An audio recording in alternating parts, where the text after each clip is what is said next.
Oras ng maghihula, makisaya at manalo ng papremyo dito sa Family Feud.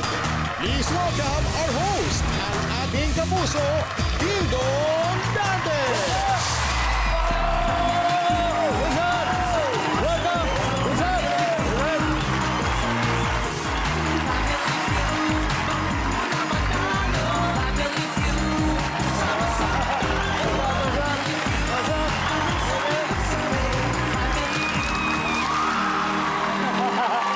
Magandang hapon mga kapuso!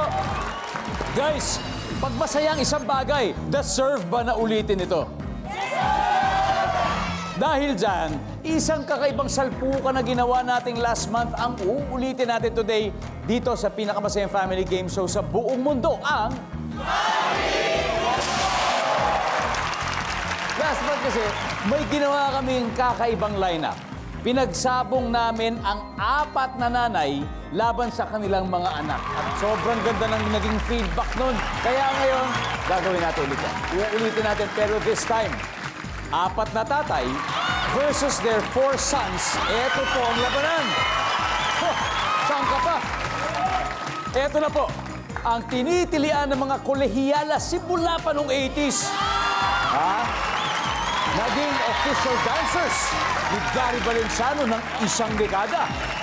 At higit sa lahat, 39 years na po sila. Sila po ang longest active all-male dance group sa Pilipinas. Let's give it up for the Maneuvers! Pinangungunahan po ng actor, dancer, and Zumba instructor si Mr. Joshua Zamora. Welcome to Thanks, Dong. Salamat for having us. At syempre ngayon, mas espesyal pa. Dahil ngayon kasama mo na ang mga kagrupo. Yeah! Kuya Joshua, The sino legend. ba ang The Maneuvers na kasama natin ngayon? Of course, ang aking katabi, walang iba kundi si John Supan. Ang sumunod naman, ito naman ang aming clown of the group. Talagang pang-stand-up comedian namin ito. Walang iba kundi si John Cruz. Good job! Welcome, John. At yung sumunod naman, kapatid din ito ni John Cruz. At isa sa mga passionate basketball lover ito. Yeah. Ang tawag namin sa kanya dahil 90 siya, Air Chotan. Walang iba kundi si Red Cruz. Okay, Red. Grabe, no? Nabanggit ko nga kanina, 39 years. Isipin nyo, isang taon na lang, 39. 4 na dekada na. Anong plano niyo para sa inyong 40th anniversary, Kuya John? Well, syempre, gusto namin i-celebrate yung next year ng isang malaking celebration na about dance. Kung paano siya nagsimula, ma-document yung early 80s pa, going hanggang ngayon. Nako, sigurado ako marami talagang gustong manood niyan. Lalong-lalo na ako. Gusto ko front seat ako dyan. Yeah! Di ba? Idol, idol. Ngayon po, sila po ang maneuvers. Pero sila rin po ay mga daddies. Kaya good luck mga daddies dahil narito naman ang mga anak ko, ang Pogiverse.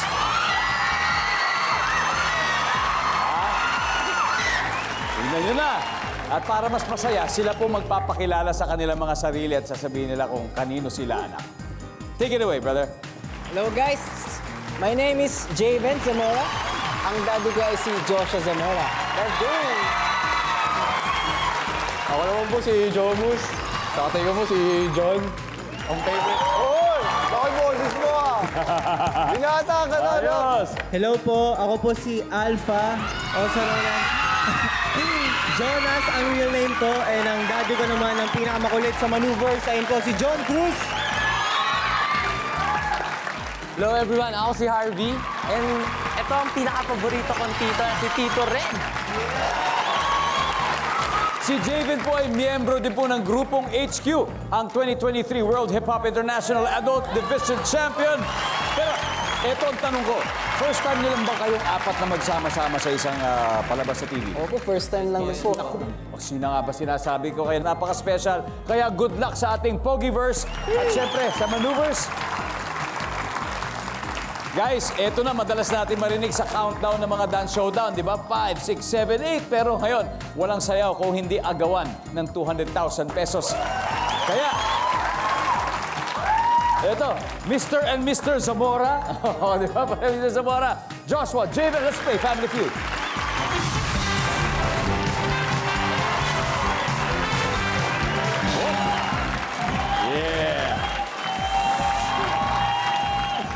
Top 5 answers are on the board. Ito na yung tanong. So ito, pwedeng ma-delay o hindi matuloy ang kasal kapag biglang mawala ang blank. Go. Javen. Ang asawa. Wala, asawa. Okay, Javen, be specific ha. Sino sa kanilang dalawa? Yung lalaki. Oh, yung groom. Nandyan ba ang groom? Alright. Kuya Joshua, pwede pang mas mataas. Pwedeng ma-delay o hindi matuloy ang kasal kapag biglang mawala ang blank. Ang pare. Pare! Walang pare, siyempre. Number one. Akala mo sila lang yan. Pare, nandyan ba yan? Oo! Javen, nasa taas ka. Pass or play? Play, let's Alright, Kuya Josh, balik muna tayo. Pogiverse. Jomos, pwedeng ma-delay o hindi matuloy ang kasal kapag biglang mawala ang black. Mawala yung... Ano kaya mawawala? Oh, ayan. Alpha, pwedeng ma-delay o pwedeng hindi matuloy ang kasal pag biglang nawala ang blank. Wedding ring. Ayan, wedding ring. Di ba pwedeng palitan na lang? Gawin mo ng lubid, gano'n, parang gano'n? Wedding ring po talaga eh. Wedding ring talaga, sige. Yung wedding ring. Okay. Harvey, pwedeng ma-delay o hindi matuloy ang kasal kapag biglang mawala ang ano? Siyempre ang wedding gown ng bride. Pili ko nandyan yan, wedding gown. Pwede. Javen, isa na lang, top answer pa to. Ano kaya? Pwedeng ma-delay o hindi matuloy ang kasal kapag biglang mawala ang blank. Pamilya. Pamilya. Siyempre, bisita, di ba? Wala yung parents. Walang saksi. Ang pamilya. Wala. Okay, one last chance. Okay, ha? Ayan, pwede na kayo mag-huddle, ha? Pwede na. One last chance, Jomos, ha? Pag hindi makuha to, mapupunta sa kanila. Pwedeng ma-delay o hindi matuloy ang kasal kapag biglang mawala ang blank. Pass muna. Ha? Okay lang, kahit invento ka lang, kahit ano, invento lang. Eto na. Top answer to sa malamang, alam nyo na. Kuya Red, pwedeng ma-delay o hindi matuloy ang kasal kapag biglang nawala ang alin. Siyempre, yung bride. Kuya John? Sa akin, syempre, wala magpupunta pag walang pagkain. Catering. Kuya John? Bride talaga. Bride din. Oo, number one ko, bride. Ang talong, isa na lang ito. Kuya Joshua, madi-delay o hindi matutuloy ang kasal kapag biglang mawala ang blank. Ang? Majority wins. Bride. Bright! Nandiyan na tayo. Survey says...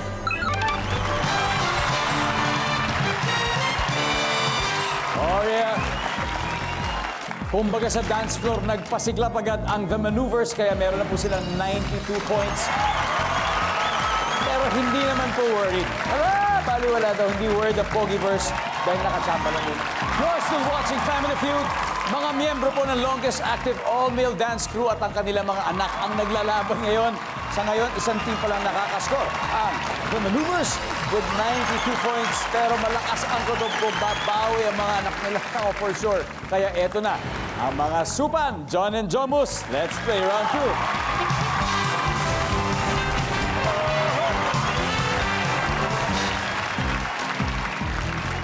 Here we go.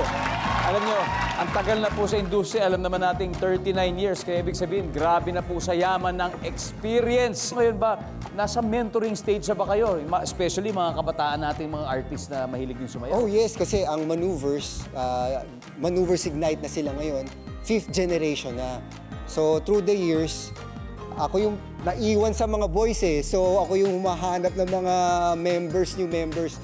Hindi ko inaasahan na hahaba ng ganon. And with the support of the pioneers, ito talaga mga blood brothers namin talaga. Wow! And of course, si Gary, Kuya Gary. Of course, oo. Yun talaga kasi magandang napapatuloy, di ba? Sa iba't ibang henerasyon yung sinimulan ninyo. Yes. And speaking of generations, syempre si Jomos, ano ba yung mga banding yun ni Airpads, Jomos? Ano po? Pagsasayaw rin. Oo, sumasayaw rin po ako. Pero more on na kami. Nagra-ride. Nagra-ride sa mga motorcycles. Motor! Wow, kaibang banding din. Ayan ang nagtuturo sa akin sa motor. Tinuruan mo siya magmotor, pero dito wala mo ng turaan. Dahil ito, top 7 answers ang hinahanap natin. Here we go.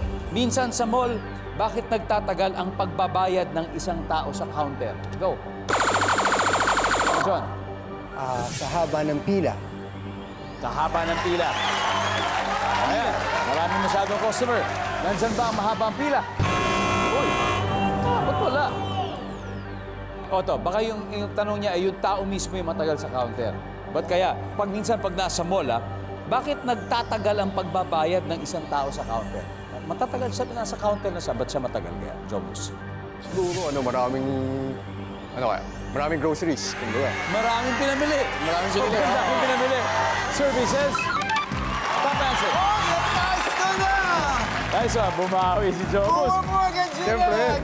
Jobus, pass or play? Play. Play. Okay, good job. Balik tayo. Let's go. At babawi po ang first. Tama. Alpha. So, minsan sa mall, bakit nagtatagal ang pagbabayad ng isang tao sa counter? Walang panukli. Walang panuklit. Survey says... Uy! Kaya, RV, minsan, bakit kayo nagtatagal ang pagbabayad ng isang tao sa counter? Pag na-decline yung credit card, May problema daw sa credit card. Uy! Bakit kaya? Oh, one last chance, Javen. Minsan sa mall, bakit nagtatagal ang pagbayad ng isang tao sa counter? Pag iniwan ako ni Mama. Wala na, tapos siya pala dapat magbabayad. Wala na, hanapin mo pa. Pag iniwan daw na nagbabayad ng tagabayad o ni Mama, wala. Alright. Grabe. Ito, halatang sila talaga yung sila yung bumibili madalas sa mall eh. Minsan sa mall, bakit ba nagtatagal ang pagbayad ng isang tao sa counter, Kere? Walang barya. Walang barya, kuya John. Pwedeng naiwan yung credit card, yung pambayad. Nahanap. Iwan yung pambayad, kuya John. Offline yung ating sa card. Offline yung sa card. Medyo similar lahat. Kuya Joshua, isang tamang sagot lang. Minsan sa mall, bakit nagtatagal kaya ang pagbayad ng isang tao sa counter? Siguro yung nasira yung machine. Nasira yung machine. So may problema yung counter. Yung receiver, hindi yung mismong card o kung ano yung pambayad ng tao. Nandiyan po ba yun? Survey!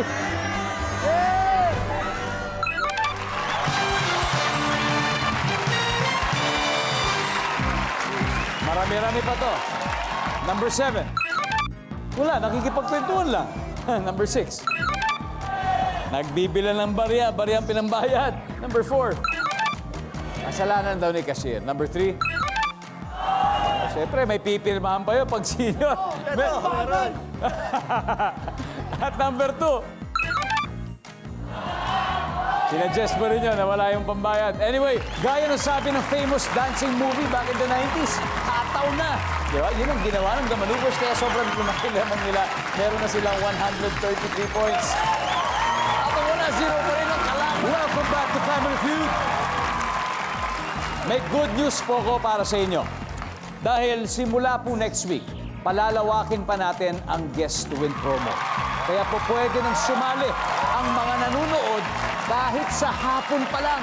Opo, hapon pa lang. Kaya abangan lang po ang Guest to Win promo question sa una. Abot kami na pangarap. Yan, lalabas po yan dyan sa Lilet Matias, pati sa Fast Talk with Boy Abunda, pati na rin po sa Voltes 5 Legacy at Eclipse of the Heart. Kaya pag lumabas ang tanong, pwede na kayo agad mag-send ng sagot sa ating promo website. Agad-agad. At pagdating naman po ng gabi, manood po kayo ng Family Feud dahil dito naman ay i-announce na natin ang lucky 7 viewers na mananalo ng 20,000 pesos each. Araw-araw po yan. Simula na next week, napakaraming pa-premium pera na 20,000 para lang po sa inyong mga manonood. And now, back to the game. Ito scores. Maneuvers, 133. Pogiverse, wala pa. Kaya eto na, tagisan na ng mga Cruz. John and Alpha, let's play round 3.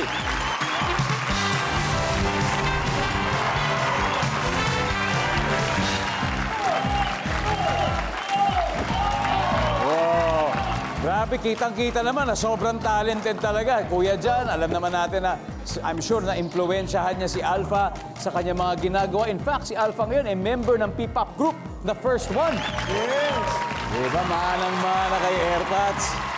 Pero dito, ano muna tayo? Galit-galit muna tayo. Dahil top 7 answers ang hinahanap natin. And here's your question. Ano ang madalas ilagay sa bulsa ng polo? Go! Alpha. Panyo. Yo! Sa school niyo ba, may, yung, ano niyo, may polo, may bulsa? Hindi po, pag costume namin, ganun. Pag costume? Opo. Costume sa ano? Sa first one po. Sa first one? Aba, sa costume. Pang ano? Pang school. Panyo. Yes, sir. O dyan, madalas na ilagay sa bulsa ng polo. Ano kaya? Ballpen. Ballpen. Agree ako dyan. Nandiyan kaya ang ballpen. Survey says. Pwede. Pero mas mataas ka, Alpha, pass or play? Play! Alright, let's go play round 3. Babawi na. Harvey, anong madalas kaya nilalagay sa bulsa ng polo? Madalas pera. Pera.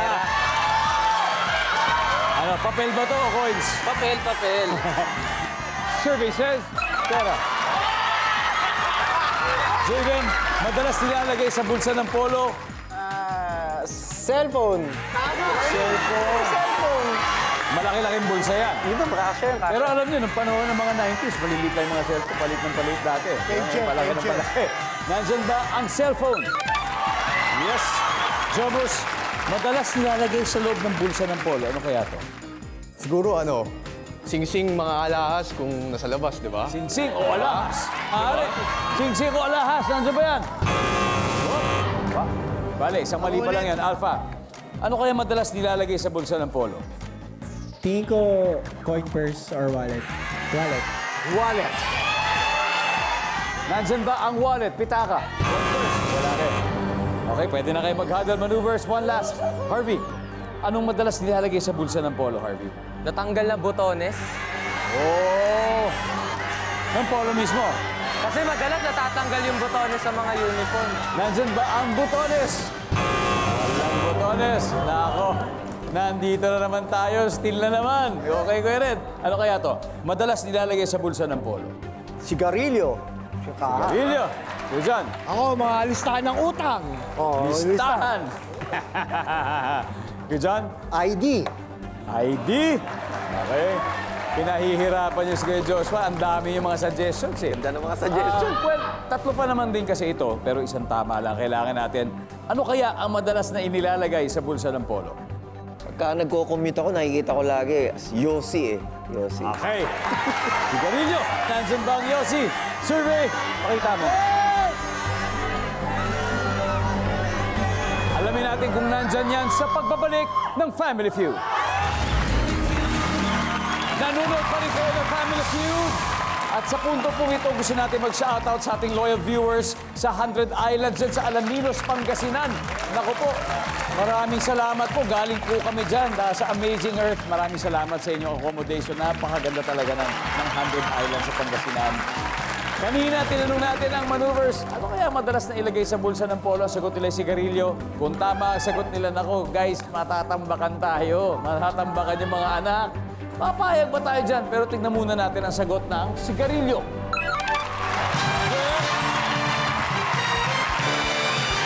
Grabe talaga. Iba na yung experience. Let's see kung ano hindi pa natin nakuha. Everybody, number 7, please. ID.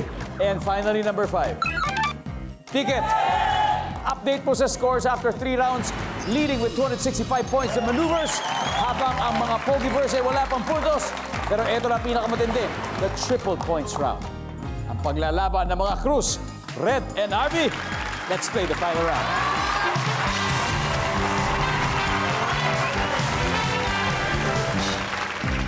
Oho! Magtitong napaka-pogi talaga. Alam nyo, yung mga ganong moves hindi nawawala eh. Nag-originate pa rin talaga sa 80s and 90s. Diba? The original. Anyway, here we go. Top 4 answers are on the board. 100 lalaki ang sinurvey natin dito sa question na ito. Kung ang nililigawan mo ay isang sirena, saan mo siya yayayain para mag-date? Harvey. Sa aquarium.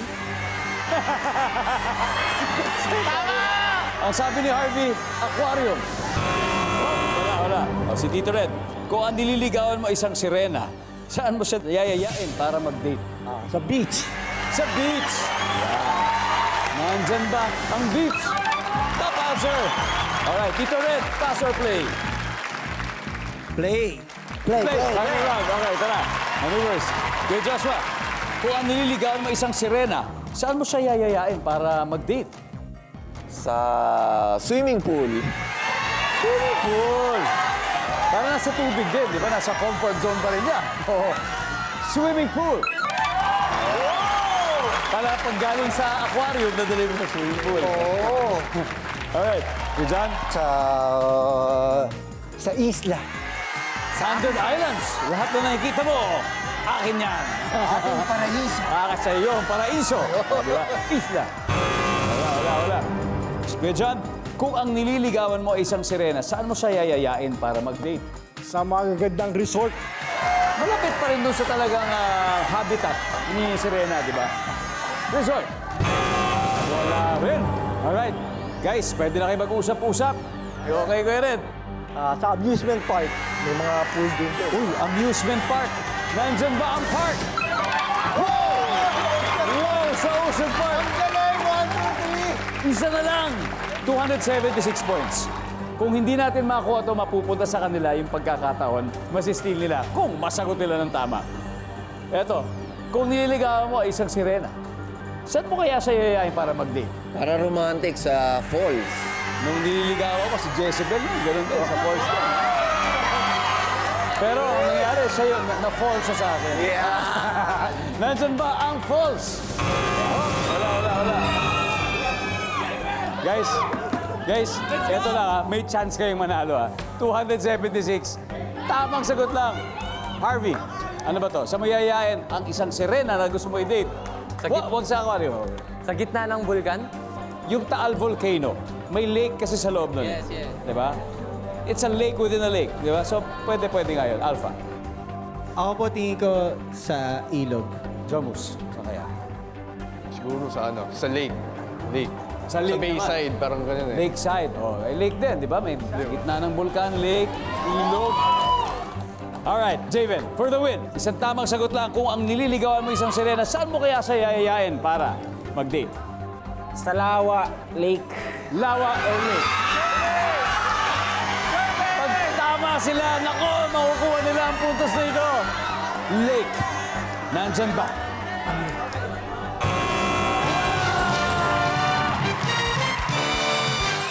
Alright, everybody, tignan natin. Ano ba ang number 4? Sabay-sabay natin tignan. Number 4.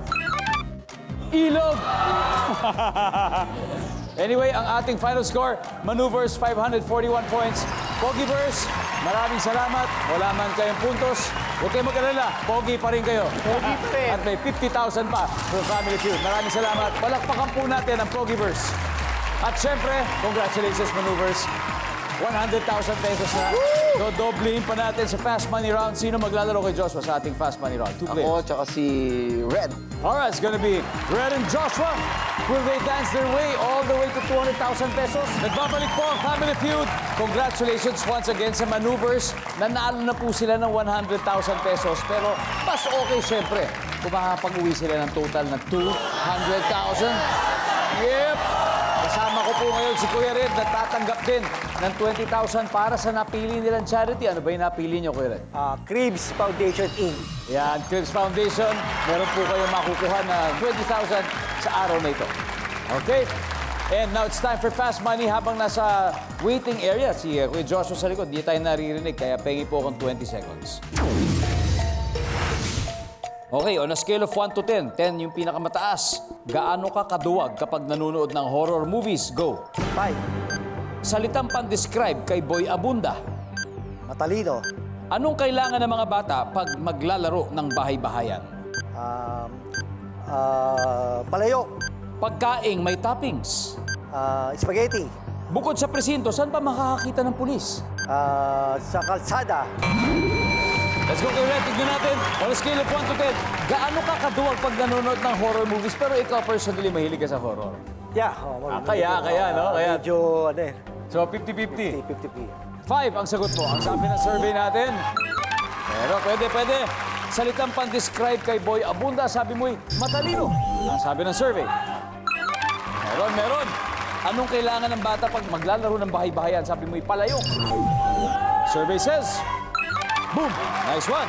Pagkain may topping, sabi mo'y spaghetti. Sabi ng survey natin. Meron. At bukod sa presinto, saan pa makakakita ng pulis? Siyempre sa kalsada. Diba? Ang sabi ni survey ay, very good, very good. Nice one, Kuya. Not bad at all. Let's welcome back Joshua Zamora. Yeah. There you go, Kuya Josh. At this point, gusto ko lang sabihin sa'yo na si Red ay nakakuha ng 85 points. Oy. Ibig sabihin, 115 to go. Konting-konti na lang. So give me 25 seconds on the clock, please. Sa punto pong ito, makikita na ng mga manonood ang sagot. Good luck. On a scale of 1 to 10, 10 being the highest, gaano ka kaduwag kapag nanonood ng horror movies? Go. 7. Salitang pan-describe kay Boy Abunda. Magalang. Anong kailangan ng mga bata pag maglalaro ng bahay-bahayan? Unan. Pagkaing may toppings. Chocolate chip. Bukod sa presinto, saan pa makakakita ng pulis? Sa mall. Let's go, Kuya Joshua. Scale of 1 to 10. Gaano ka kaduwag pag nanonood ng horror movie? Sabi mo 7. Sabi ng survey natin. Wow. Ang top answer dito, 10. Yung mga respondents natin talagang duwag. Salitang pan-describe kay Boy Abunda, sabi mo'y magalang. Ang sabi ng survey natin. Ang top answer natin dito ay kalbo or walang buhok. 58 points yun. 58 na tao ang sumagot out of 100. Anong kailangan ng bata para maglaro ng bahay-bahayan? Ang sabi mo'y una. Ang sabi ng survey, meron. Ang top answer ay palayok. Luto-lutoan. Nakuha ni Kuya Red. Pagkain may topping, sabi mo'y chocolate chip. Ang sabi ni survey ay, uy, ang top answer ay pizza. Pizza. Pizza ang top answer natin. Bukod sa presinto, saan pa makakita ng pulis? Ang sabi mo, sa mall. Pero ang sabi ng survey sa mall ay, ang top answer ay kalsada na. Sagutin ni Red, congratulations pa rin. May 100,000 pa rin kayo, the maneuvers. Let's welcome back, of course, the Pogiverse. At syempre, dahil unang beses na nangyari ito, na mag-ama, nag-enjoy ba kayo? Yeah! Babawiin natin ito next time, ha? At syempre, sa aking mga Lodi, ang maneuvers, maraming salamat at congratulations. Thank you. Looking forward kami sa inyong paparating na 40th anniversary next year. More power to the maneuvers. Alright, maraming salamat Pilipinas. Ako po si Ding Dong Dantes, araw-araw na maghahatid ng saya at papremyo. Kaya makihula at manalo dito sa Family Feud.